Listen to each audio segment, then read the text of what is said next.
çok pirinçten daha yüksek kalorisi.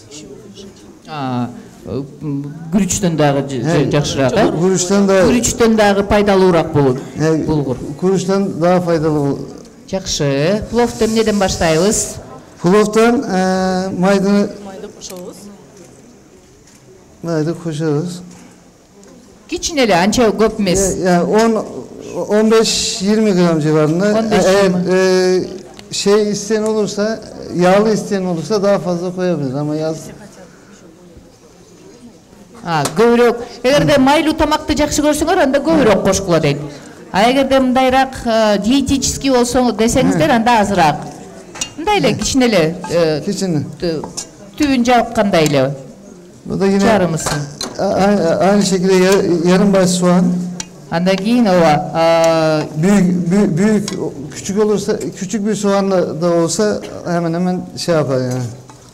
Азыр пияз салдык, майда тууралган пияз салды. Бир жарты пияз, мындай орто пияздын жартысы. Orta piyazın, çoğun piyazın yarımısı. Çoğun piyazın yarımısı eкен. Sizler çay içip oturuңуздар, азырынча çaydan alıp turuңуздар. Андан кийин сонун тамактарды беребиз. Кайнаган шорпого биз төбурчактан кошуп жатабыз. Жана мурун бышырып алган, 1 saat бышырып алган төбурчакты салды. Bunu şimdi kaynatacağız. Kaynaşı gerek. Bu biraz da fasulye kendine bırakacak. Helmeli tarif et tabi. Kaça kaynaş gerek? Bu ortalama 15-20 dakika falan. Ortaça 10-15 minut. 10-15 minut. Bışırılışı gerekti. Töbürçaktan. Kaynap çıkkandan keyin mына төбүрчакты салдык. Мына суусу бол жерден. Жарымынан ылдыйраак, жарымынан кичине ылдыйраак. Kabağı da ilave ettik. Piyazga dagı biz sabizdен koştuk. Бул сабизби? Ашкабак эмес. Ашкабак да. Ашкабак. Кыял, карачы. Ашкабак менен сабиздин айырмасын билбейт экенсиң, кыял деп. Мен мактанып коеюнчу. Мен билем, көрдүңбү? Ашкабак салдык, мына пиязды кууруп алып, анан үстүнөн ашкабак салдык. Көрсөтүп койсоңуз мына. Азыр кууруп атабыз. Бул булгур плов болот. Ашкабак менен булгур плов. Ашкабак менен булгур плов. Анча кызартпай эле, мындай эле апапак кылып эле кууруп атат. İkisi kızaracak biraz da. Ondan sonra bulguru ilave edeceğiz. Sonra tuzunu, karabiberini ilave edeceğiz. Yapacağız. Ondan sonra suyunu verip en sonunda soğan ve mısır ilave edeceğiz. Andan keyin piyaz menен кукурузаны кошобуз. Жүгөрүбүз. Консервированный жүгөрүбү, чыгана. Kukuruza konserve. Консерваланган жана кукуруздар болот эмеспи? Ошондойдон кошот экенбиз. Бирок азырынча кууруп атабыз. Азырынча мына бул жерде өсүмдүк майы, пияз, булгур пловун кошуп жатабыз. Бул бышырылганбы же бышырылган эмеспи? Bışırgan emez. Bu yıkandı. Жууп суда. Жуулгандан кийин biraz yıkandı bu. Sadece yıkanacak yani ıslanmayacak da. Normal. Жөн гана сууга жууп койгонбуз, Канча бир чыныдай болду, Bir piyala. Bir piyala ortalama 150-200 gram yani. 150 gramдай булгурду жууп туруп эле, дароо бияка салдык мына.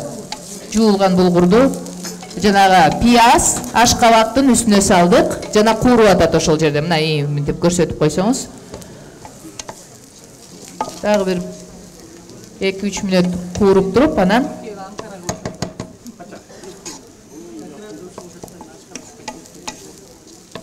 жакшы.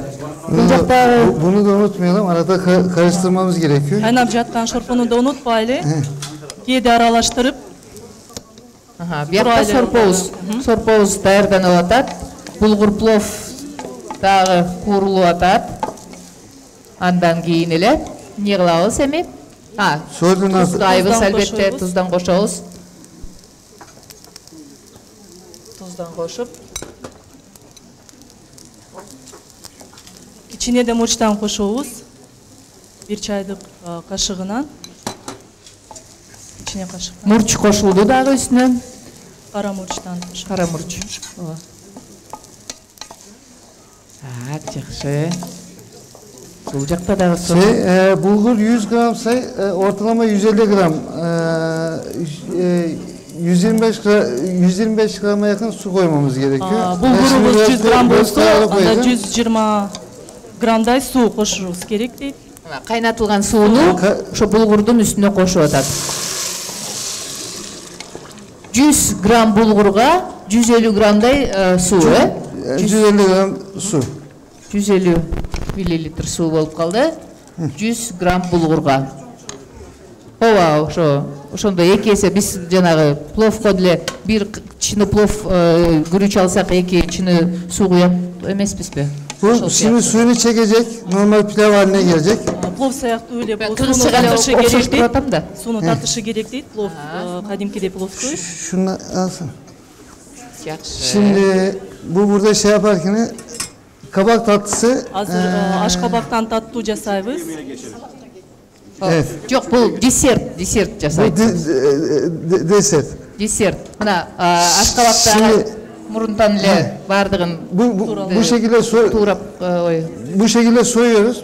Ошондой ачып, Bu büyüklükte ашкабакты şey yapıyoruz. ошондой өлчөмдө буларды кесип алабыз. Şimdi bunun üzerine şekeri Üstüne şeker döküyoruz. koşup 1 kilo ortalama 1 kilo kabağa 1 kilo şeker. 1 kilogram ашкабакка 1 kilogram şeker koşulat deyт. Bu normalinde şey durması gerekiyor.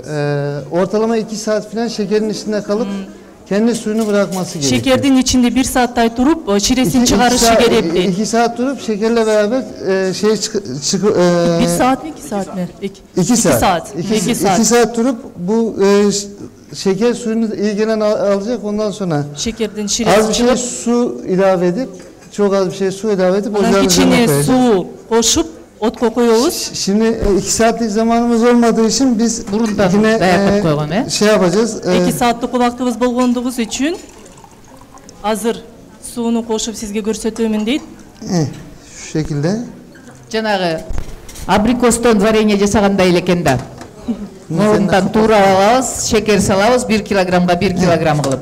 Анан 2 saat коюп коет экенбиз. Анан мына отко Şu бышырган атабыз. küçük kapak yok mu? Сууну канча суу койдуңуз? Yani ortalama 150 gram falan su koydum. O 200 250 gramдай gramda суу куюлду. Азыр мына отко койдук. Ашкабактын үстүнө демек шекер салдык, суу куйдук, анан отко коюп койдук. ateşe koyduk. Diğer taraftan piyaz, bu da Эми şey. салатка кириштик. Бул 4-түнчү салат. Мына Piyaz yine aynı şekilde fasulye bir akşam Пияз önceden деген тамак түрүнө өттүк. Ал ошондой эле күн мурунтан эле төө бурчак сууга салынып даярдалып аны бышырбайбыз аны, yok bu pişmiş. Bu salata yapacağız şimdi. Ал бышырылган. Мурункудай эле. Bunu normalde haşladıktan sonra süzüp bir yarım saat falan şeyin içinde sirkeli suda bekletmek gerekiyor. Аны уксус менен алыштырып, ычкандан кийин Çünkü жарым сааттай уксус менен tadını alması бир gerekiyor. табакта турушу керек дейт. Кичине мариновать этип турбайбы ошо. Sirkenin tadı fasulyeye geçmesi gerekiyor. Biraz ben Анткени bunu daha önceden, уксустун даамы төө бурчакка өтүшү керек дейт. ben daha önceden bunu şey yaptığım için sirkenin içinde beklettiğim için Уксус менен турулган төө бурчак. Бул мына sonra, даярданган. domatesi sıraç şeklinde doğruyoruz.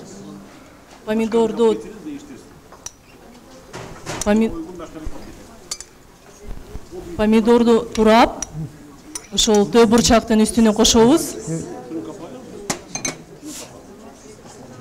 Şuna kapak gerek. Капка.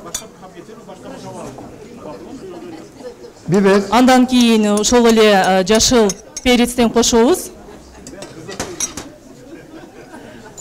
Maydanoz. укроп, петрушканы кошобуз.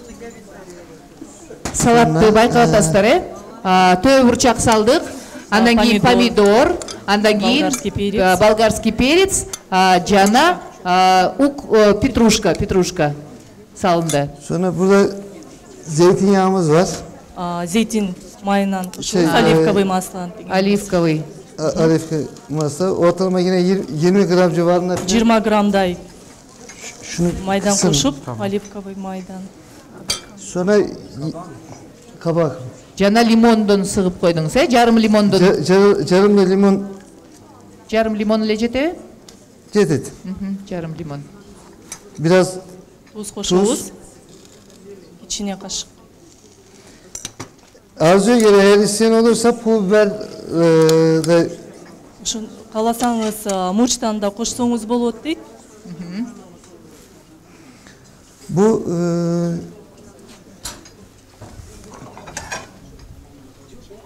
Бул даяр болуп калды салатыңыз, bu oldu şimdi.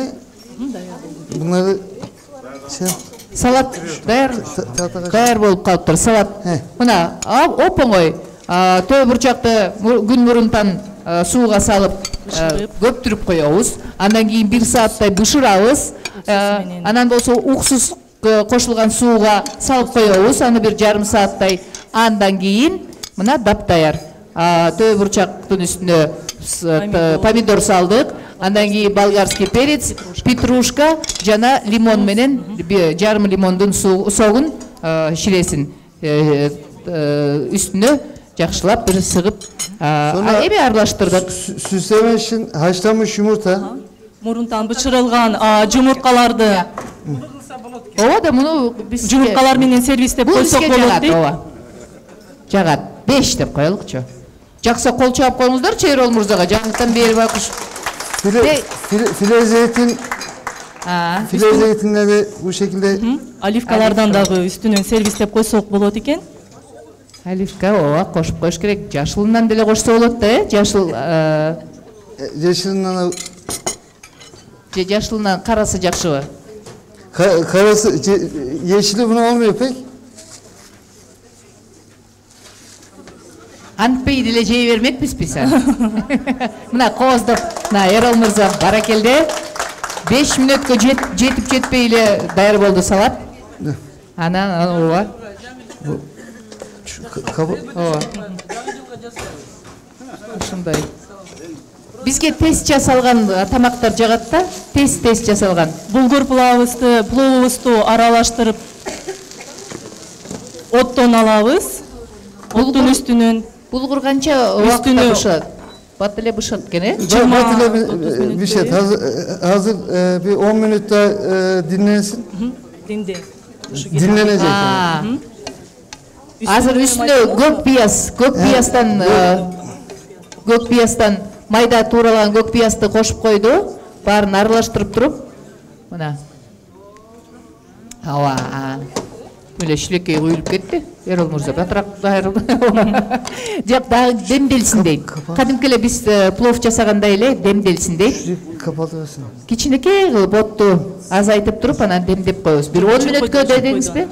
Өчүрүп. Bu artık bu dinlenecek, biraz daha eşindeki suyunu çekecek. Bu ичиндеги суусун алышы керек дейт. ооба. Ошондуктан 10 мүнөттөй Демделип коюп, капкабы чабып бойдон турушу керек. bu da hemen hemen. Бул сорпобуз деле даяр окшойт, Bu da oldu. Бул дагы даяр. Ой, азыр жейбиз дейсиң. Азыр мына Şunu da kapatabiliyor musun? муну дагы өчүрүп коебуз, дагы кое турабызбы, Өчүрүп коюп туруп, демделсин деп. Мен кайнем дагы ушунтат да, тамакты жасап бүткөндөн кийин дагы бир 2-3 мүнөт демделсин деп коюп коет. Evet. Жакшы. Şeyersin. Таттуубузду азыр жасап атабыз. Жанагы сироп болуп калат турбайбы? Ширесинен ашкабактын үстүнө куюп, жанагы 3 кесимди көрбөдүңүздөр беле, ошонун үстүнө кайра сироптон куюп койду дагы, кайра коюп койду. Жандан бери бир 5-10 мүнөт өттү болуш керек, Bunu kapattın mı? Evet. Yanıyor herhalde. 10 minut gerek mi diyor? 10 minute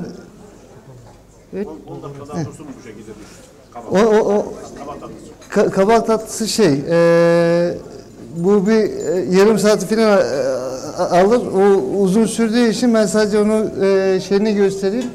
Artı zamanınız çok fazla olmadığı için. O hazır убакыт болбогондуктан жөн эле гана сиздерге технологиясын көрсөтүп берди. Тыйыл жакта даяр тамагы бар экен, ошондой. Bu şekilde üzerine ceviz ilave edip Yarım saat dediniz. Жаңғактан ortalama коюп, yarım saat 40 dakika falan bulacak o şey yapması, pişmesi. Onun Жарым için сааттай жанагы сироптун ичинде кайната берет экенбиз. Улам сиропту үстүнө коюп, ал эми отту азайтабыз, аябай аз. ağır ateşte. Кичинекей от коле. Анан болсо мына моундай болуп сон болуп бышып калат жарым сааттан кийин. Анан үстүнө жаңгак коюп коелу, фистыкларды дагы коюп койсок болот. Ceviz. жебиз жаңгак. Жаңгак гана бар. Жаңгак mı? Жакшы. Мына десертибиз дагы даяр. Анда тамагыбыздын баары даяр болгон турбайбы? Эрол мырза тамактын баарын даярдап койду. Кол чаап койсоңуздар. Кана канча убакытта эле даяр болуп калды? 4 тамакты канча мүнөттө жасадык? Бир 10 мүнөттө, 15 мүнөттө жасап койдук окшойт, Менин үйүмө жүрүңүзчү келип. Мага тамак жасап бериңиз. Мага тамак жасап бериңизчи. Кол чаап койсоңуздар. Эрол мырза азаматсыз. Чоң рахмат. Эми буларды анан куюп салып, мына биринчи тамагыбыз даяр. Төө бурчактан жасалган шорпо. Экинчи тамагыбыз даяр. Бул булгур плов, ашкабак кошулган. Анан салатыбыз бар. Анан десерт бар. Ашкабак, өзүнүн сиропко бышырылган ашкабак. Аны каяка кошобуз аны? Пловдун Пловдун үстүнө дагы кукуруза, жүгөрү кошот экенбиз. Жана кадимки эле банжуэл деп жана кукурузаларды жүгөрүнү сатат го, ошону кошуп коебуз. Бир 2 кашык, 2 kaşık. Бир 2 кашык жүгөрү кошуп койсок элек, сонун плов. Эми аралаштырып туруп анан табакка салабызбы, элге көрсөтөбүзбү? Же ушундай эле казаны менен эле үйгө көтөрүп кете берейинби? Ооба. Тамак, таптайыр тамакты акыр көтөрүп кете берейин да. Келиңиз. Сөзсүз соус тийгизебиз. Мына, анан мындай кылып көрсөтүп койсоңуз биздин конокторубузга. Кадимкиле, ооба. Кадимкиле. Тарелкага салып туруп азыр. Өзүбүздүн эле жанагы пловко окшош, бирок даамы башкача болот. Даамын көрсөңүздөр, булгурдун негизи даамы башкачараак да. Tabak. Мен жөн эле тарелкага салып салмакмын. Карагылачы, шеф-повар кандай кылат. Сонун кылып аны кооздоп коет. Жүгөрү менен кооздоп коет. Жакшы, кол чаап турсоңуздар болот. Мына адистер кандай? Чыныгы адистер, чыныгы профессионалдар кандай иштейт? 15 мүнөттүн ичинде 4 тамакты даптаяр кылып туруп, алдыңыздарга мына коюп койду. Kepçeye versin. Şurada bir tane de çikolata var. Вы тоже за 15 минут, да, Андрюш, нам сколько вы блюд нам представите? Уже все готово? Прям вот бери и ешь, да? Ой, как здорово. Здорово. Жакшы. Анткени Эрол мырзадан кийин анан биздин Андрей баштайт да тамагын жасаганды. Биякта окумуштой сон эти дагы бар экен, ашкабагы да бар экен, бардыгы бар. Мына сорпобуз дагы даптаяр. Үстүнө петрушка сееп атасызбы? Жана?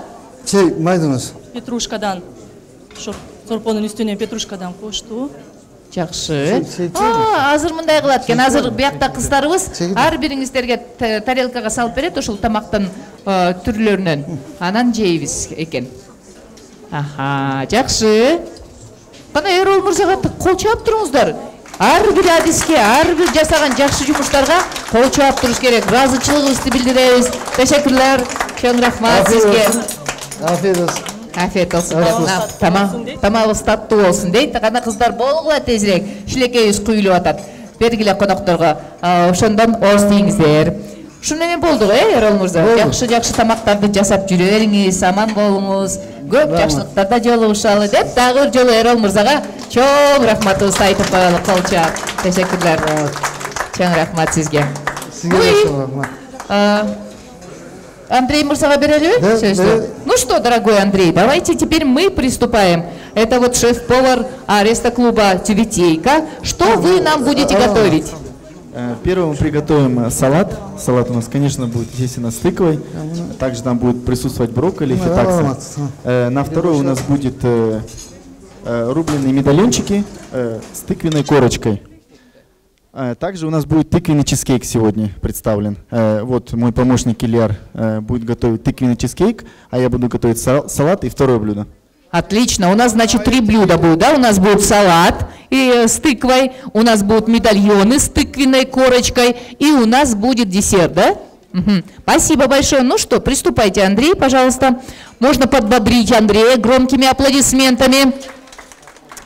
Мына ардактуу замандаштар, Андрей, бул биздин Кыргызстандын мыкты шеф-повары, ашкабактан салат жасашат. Ашкабак менен эттен экинчи тамак жасалат, бир укмуштай ыкма менен. Анан салатыбыз бар. Таттуу тамагыбыз, десерт. Это, да, салат уже был. Таттуу тамагыбыз бар. Анын бардыгы мына мурунтан бышырып алган ашкабактан кесип атат. Это запеченная, да, по-моему, тыква? Это запеченная тыква, заранее мы ее уже приготовили, запекли. Мы полили ее слегка медом, немножко сахара присыпали и запекли. Вот вы нам должны рассказать, как запекать тыкву, потому что мы ее только в мантах признаем. А вот как запекать тыкву? Мы ее почистили, разрезали на вот такие вот кусочки, да, вот смотрите, не такие большие кусочки, среднего размера кусочки тыквы, и как мы ее запекаем. Почистили, нарезали на вот такие средние размеры кусочки. Можно нарезать на любые кусочки. От этого будет зависеть время вашего приготовления. Если вы нарежете на вот такие куски, это, ну, вот, все видели, да, это в принципе крупные куски, то здесь будет занимать время около 40 минут, где-то час. Да, но у нас духовки специальные, там время немножко меньше получается. В домашних духовках это будет занимать около часу. Когда тыква не такая сладкая, вы можете добавить немножко сахара или меда, полить эту тыкву и потом ее запечь. Бывает, что тыква там не очень сладкая, безвкусная. Вот сейчас мы сделали именно так же, когда запекали ее. Просто на противень, значит, выкладываем кусочки тыквы, поливаем сверху медом и минут 30-40 запекаем в духовке при температуре? При температуре 170-180 градусов. 170-180 градусов. Мына ашкабакты ушинтип духовкага бышырып алат экенбиз. Тазалап туруп, үстүнө же шекер кошуп, же балдан куюп. Так, эми ошо бышкан духовкага бышкан ашкабагыбызды майдалап туурап атат. Это же для салата, да, у нас? Да, это для салата. Мындан салат жасайбыз. Азыр мына майдалап туурадык. Майдалап туурап алабыз дагы, мындан салат жасайбыз. Анан экинчи тамакка дагы аябай сонун болот. И вот очень будет удобно, если у вас будет микрофончик. Анан эттин фаршы бар. Эттин фаршы бар. Bundan биз дагы бир тамак жасайбыз. Бул экинчи тамак болот. Медальоны деп атат. Сейчас мы приготовим наш салат. Для начала мы нарезали тыкву. Тыкву мы нарезали крупными кубиками, так как она уже готовая. После чего мы берем сыр фетакса, также у нас нарезан уже кубиками. Можно, любой другой сыр подойдет? Можно взять сыр брынза также. Любой такой вот получается сливочный сыр прессованного вида, который легко нарезается. Ну, естественно, там голландский такой не подойдет. Желательно сыр, который будет белый. Также мы берем теперь черри-помидоры. Черри-помидоры, если у нас сильно крупные, можно взять обычные помидоры, да. Делим на два. Черри просто красивее смотрится, да? Черри будут смотреться красивее в салате и более лучше. Я просто, с вашего позволения, мына урматтуу айымдар, анан болсо мырзалар, сиздер дагы үйрөнүп алыңыздар. Анда-санда биз жумуштан келгенде эле салат даярдап койсоңуздар, биз аябай кубанычта болобуз. Ошондуктан мына фетакса сыр салынды, ашкабак бышырылган, духовкада бышырылган жана помидор. Помидорду, чоң помидорду деле колдоно бергиле дейт. Также мы взяли брокколи, заранее мы его отварили. Это отваренный, да? Да, отваренный брокколи, он также у нас пойдет в салат, нарезали такими небольшими кусочками, также чтобы он соответствовал размеру остальных продуктов, которые есть у нас в салате. Также мы берем немного маслин. Прям целыми, да? Да, маслины? целыми прям. Чем меньше вы прикасаетесь к продукту и разрезаете его, тем больше сохраняется в нем полезных свойств. Также теперь добавляем немножко тыквенных семечек. Ага, ашкабактын данектерин пайдаланып атабыз бул жерде. Ашкабактын данектери негизи эле абдан пайдалуу ооба. Ашкабактын өзүн дагы жесе болот, данектерин дагы жесе болот. Карагылачы. Так. Также мы заправляем наш салат, естественно, солью. Соль мы берем крупную, так как крупная соль, она более полезна, чем мелкая, так как она проходит меньше степени очистки. И я советую использовать крупную соль. Значит, это заблуждение, что мы экстру берем, нам кажется, она что... наоборот, она больше степени очистки проходит, и в ней остается уже минимум. Көрдүңүздөрбү, урматтуу замандаштар, уктуңуздарбы? Чоң жана биз деген бул жанагы капуста туздасак, ошондо пайдаланабыз го, ошону пайдаланыш керек экен, чоң тузду, экстра эмес. Полили немножко растительным маслом наш салат. Также мы теперь берем бальзамический уксус. Бальзамический уксус.